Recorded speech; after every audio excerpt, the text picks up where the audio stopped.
Work stress கம்பெனிலேருந்து வந்திருக்கோம். இது ஆக்சுவலாக 1963 ஸ்டார்ட் பண்ணி லெப்பரன்சி மூலிமா ஸ்டார்ட் பண்ணாங்க. அவங்களுக்கு சின்ன சின்ன ஜாப் வந்து செஞ்சு கொடுக்குற மாதிரி ஸ்டார்ட் பண்ணாங்க. அதுக்கப்புறம் லெப்பரன்சி டவுன் ஆனது, அதுக்கப்புறம் போலியோ அஃபெக்ட் ஆனது அவங்கள வச்சு ஜாப் கொடுத்துருந்தோம். அந்த மாதிரி போலியோங்களுக்கு இது ட்ரைனிங் கோர்ஸ் இங்கே கொடுக்குறோம். ஐடிஐ கோர்ஸ்ன்னு சொல்லிட்டு 2 இயர்ஸ் டர்னர் மெஷினிஸ்ட் எலக்ட்ரானிக்ஸ் சொல்லிட்டு 2 இயர்ஸ் கோர்ஸ் கொடுத்துட்ருக்கோம். இங்கே வந்து பார்த்தீங்கன்னா கண்ணு தெரியாதவங்களுக்கு யூஸ் பண்ணுற ஐட்டம்ஸ் எல்லாமே நாங்கள் வச்சுருக்கோம்.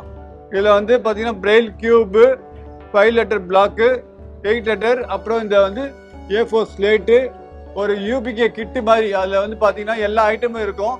இது வந்து அப் டு 8th ஸ்டாண்டர்ட் வரைக்கும் அவங்க படிச்சுக்கலாம். இது வந்து பர்கீஸ் பிரெயில்னு சொல்லிட்டு இது வந்து டைப்ரைட்டிங் மிஷின்ஸு. நம்ம ஸ்லேட்டில் வந்து எழுதிட்டு ரிவர்ஸில் படிக்கணும். இது வந்து டைரெக்டாகவே அவங்க வந்து அடித்து படிச்சுக்கலாம். அதுக்கப்புறம் பார்த்தீங்கன்னா வாக்கிங் ஸ்டிக்கு முதல்ல வந்து 4 ஃபோல்டு மட்டும் தான் பண்ணிட்டு இருந்தோம்.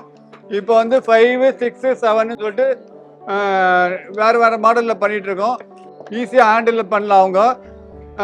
இது வந்து பிளைண்டு கொண்ட எல்லா ஸ்கூலுக்கும், பிளைண்ட் ஸ்கூலுக்கு எல்லாருக்கும் நாங்கள் கொடுத்துட்ருக்கோம். இது வந்து ஒரு NGO கம்பெனி. இதில் வர ப்ராஃபிட் வந்து occasional speech and hearing aid குழந்தைங்களுக்கு வந்து ஃப்ரீயாக வந்து சொல்லித்தரோம். அப்புறம் வந்து டெஃப்எம் இருக்கவங்களுக்கு வந்து அவங்களுக்கு ஒரு அவங்கள வந்து அதுலேருந்து வெளியே கொண்டு வர மாதிரி அவங்க இந்த டெஃப்எம் மென்டாலிட்டி ரிலேட்டடாக இருக்கவங்கள வெளியே கொண்டு வந்து அவங்களுக்கு ஒரு இண்டிவிஜுவலாக பண்ணிட்டு இருக்கோங்க. வாய்ப்பு தந்த தமிழ்நாடு கவர்மெண்ட்டுக்கு தேங்க்ஸு. நல்லா இருந்தது ஸ்டால், இங்கே எல்லாமே ஸ்டாலில் நல்லா இருந்தது.